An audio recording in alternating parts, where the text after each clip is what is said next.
எபிசோடில் பார்த்தீங்கன்னா இங்கே குணசேகரன் வந்துட்டு தான் தப்பிக்கணுன்றதுக்காக நைஸாக தம்பிங்க கிட்ட பேசிடுறாரு. யாராச்சும் ஒருத்தர் வந்துட்டு இப்போ போயிட்டு தான் பண்ணன்ற மாதிரி சரணடையணும், நம்ம வந்துட்டு வக்கீல்கிட்ட பேசி இது பண்ணி வெளியெடுக்கலான்னு சொல்கிறாங்க. வக்கீலுமே வந்துட்டு நீங்கள் யார் போயிட்டு இது பண்ணிங்கனாலும் நான் வந்துட்டு உடனே அடுத்த இதுலேயே வந்துட்டு பேசி நான் உங்களை வந்துட்டு பெயிலில் எடுத்துருவேன்ற மாதிரி சொல்கிறாங்க.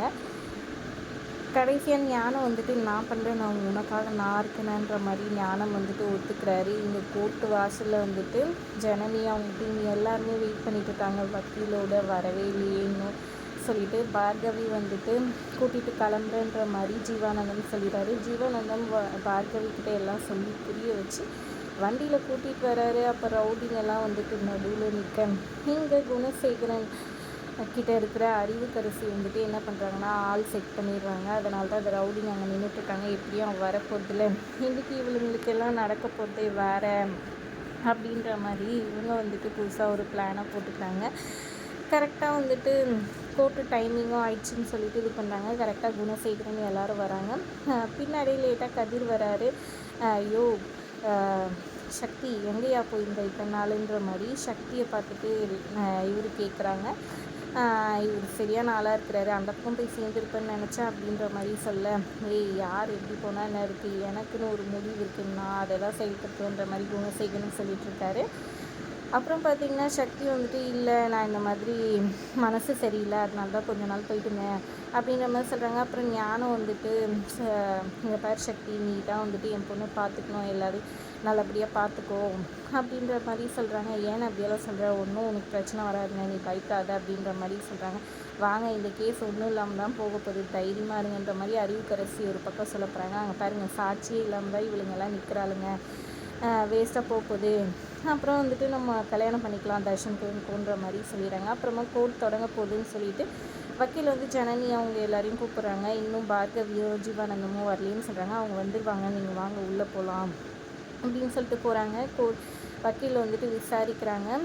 இங்கே அவங்க எல்லாத்தையும் எக்ஸ்பிளைன் பண்ண குணசேகரனோட வக்கீல் வந்து சொல்கிறாரு, இதெல்லாம் தேவையில்லாமல் இவங்க டைம் விரையும் பண்ணிகிட்ருக்காங்கன்னு சொல்கிறாங்க.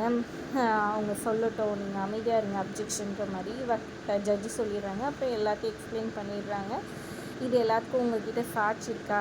இருக்குது, ஆனால் அவங்க இன்னும் வரல, கொஞ்சம் நேரம் அவகாசம் கொடுங்கன்னு சொல்லி கேட்டவொடனே இது என்ன இதுவா அவகாசம் கொடுக்கறதுக்குன்ற மாதிரி எதிர்க்கட்சி வக்கீல் இது பண்ண ஜட்ஜு வந்துட்டு இன்றைக்கி தான் கேஸுன்னு தெரியும்ல, அப்புறம் அவங்க ஏன் வரலன்ற மாதிரி சொல்லிகிட்ருக்காங்க. மேடம், அது எல்லாத்துக்கும் சாட்சி இந்த பெண்கள் தான், அந்த வீட்டோட பெண்கள் தான், அவங்க வந்துட்டு இருந்தாங்க, நம்ப வச்சு பார்கவி அவங்க அப்பா அதுக்கப்புறம் தர்ஷன் எல்லாரையும் வர வச்சுருக்காங்க. வர வச்சு தர்ஷனோட அதாவது பார்கவியோட அப்பாவை வந்துட்டு இந்த மாதிரி இது பண்ணிட்டாங்க. இது எல்லாத்துக்கும் காரணம் குணசேகரனும் அவங்க ஆளுங்களும் தான், ஜனனி ரேணுகான்ட்டு நந்தினின்னு எல்லாருமே வந்துட்டு அதை பற்றி டீட்டெயில்டாக சொல்கிறாங்க. ஆனால் சாட்சி இல்லையே, இதை வந்துட்டு சாட்சியை எடுத்துக்க முடியாதுன்னு சொல்கிறாங்க.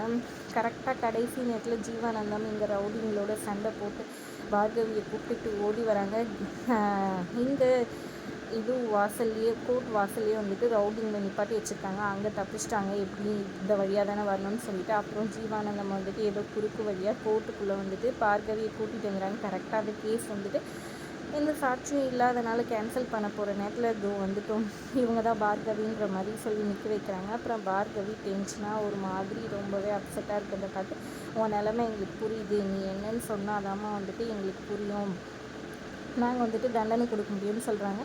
அவங்க அமைதியாக கண்ணை மூடிட்டு அந்த கூண்டுக்குள்ளே நிற்கிறத பார்த்து, இந்த பொண்ணு மென்டலி ஸ்டேபிளாக இல்லை, ரொம்ப இதுவாக இருக்கா, ஆனால் இவர் சொல்கிறதெல்லாம் சாட்சியாக எடுத்துக்கூடாதுன்னு எதிர்கட்சி ஆளுங்க சொல்ல, அதெல்லாம் ஒன்றும் இல்லை, பார்கவி நல்லா தான் இருக்காம்மா, நீ சொன்னாதாம்மா இந்த கேஸை பற்றி இது பண்ண முடியும், கேஸ் கொடுத்தது நீ தான் அப்படின்னு ஜட்ஜு வந்துட்டு சொல்ல, பார்கவி வந்துட்டு என்ன மாதிரி இன்னொருத்தவங்களுக்கு நடக்கக்கூடாது, எனக்குன்னு இருந்தது எங்கள் அப்பா தான், எங்கள் அப்பாவையும் வந்துட்டு இல்லாமல் பண்ணிட்டாங்க, இந்த குணசேகரன் அவங்க தம்பிங்களும் சேர்ந்து இவங்க தான் எல்லாத்துக்குமே காரணம் அப்படின்ற மாதிரி பார்கவி சொல்கிறாங்க. ஆனாலும் அதுக்கு சரியான ஆதாரம் இல்லை, பார்கவி சொல்கிறத வச்சு மட்டுமே வந்துட்டு நம்ம வந்துட்டு இது பண்ண முடியாது அப்படின்னு சொல்கிறாங்க. ஆனாலும் இவங்க ஸ்ட்ராங்கான சாட்சி அவங்க அப்பாவுக்கு இதுவாக இவங்க தானே இருக்கிறாங்கன்ற மாதிரி முடிவு எடுக்கிறாங்க. அதுக்குள்ளே ஞானம் வந்துட்டு கையை தூக்கி, நான் தான் வந்துட்டு இந்த தப்பை பண்ணேன், நான் தான் அவங்க அப்பாவை அடித்தேன் அப்படின்ற மாதிரி சொல்லிடுறாங்க.